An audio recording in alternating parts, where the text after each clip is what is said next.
Ugandan kingdoms are ancient institutions which trace their establishment long before the colonial era. Before independence, Buganda Kingdom strategically positioned itself during colonization and collaborated with the British to defeat the Nyoro Kingdom, which covered vast areas in East Africa. When Uganda became independent, Buganda was given semi-federal status and the 36th Kabaka, or King, Sir Edward Mutesa II, became Uganda's first president. But in 1966, Prime Minister Milton Obote's army toppled the Kabaka and subsequently abrogated the constitution and abolished all the kingdoms. In 1993, Ugandan President Yoweri Museveni restored some kingdoms as cultural institutions. Tension between the kingdom and the Ugandan government continued to be a defining feature of Ugandan politics. In September 2009, some elements alleging to be spokesmen for the Banyala community declared that Bugerere, a small section of Buganda Kingdom, had seceded from Buganda.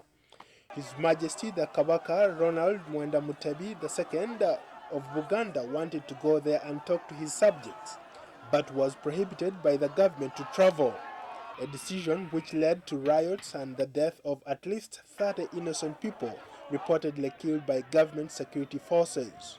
The Inspector General of Police, Major General Kairi Kihura, said then that the visit would not be allowed. The Uganda Police, in execution of its responsibility, as stipulated by Article 212 of the Constitution, has decided that it is unwise and a security risk for His Highness the Kabaka of Buganda to visit Kayunga district.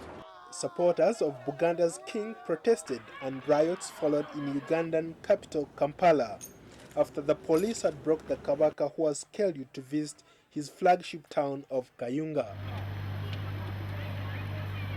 The kingdom's advocates said the Kabaka wants more power and control over resources in his kingdom, such as land and taxes. But the government says he's only a cultural figure and must steer clear of politics. Recently, here in Washington, D.C., supporters of the king echoed his demands. We have supported him for many years. In fact, we even helped put him in power, knowing that he was going to bring the rule of law and constitutionalism, especially the federal system. That's what everybody is dying for. In March 2010, a World Heritage Site where 4 Kabakas, kings of Buganda, are buried, went up in flames, engulfing the main building housing the mausoleum of the 4 former Kabakas. The tombs were built in 1860 and their historical and cultural significance is revered by the Baganda. In 1993, Kabaka Ronald Mwenda Mutebi assumed his throne as the 37th king of Buganda. In 1999, at his palace in Kampala, the Kabaka treated guests and well-wishers to the country's first royal wedding in nearly 50 years. The Kabaka exchanged vows with Sylvia Najinda Luswata in a lavish ceremony that was watched by thousands.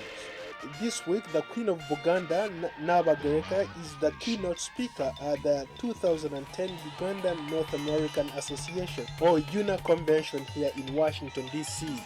Perhaps quite appropriately, the theme is cultural diversity, prosperity, and wellness. Paul Ndiho, VOA News.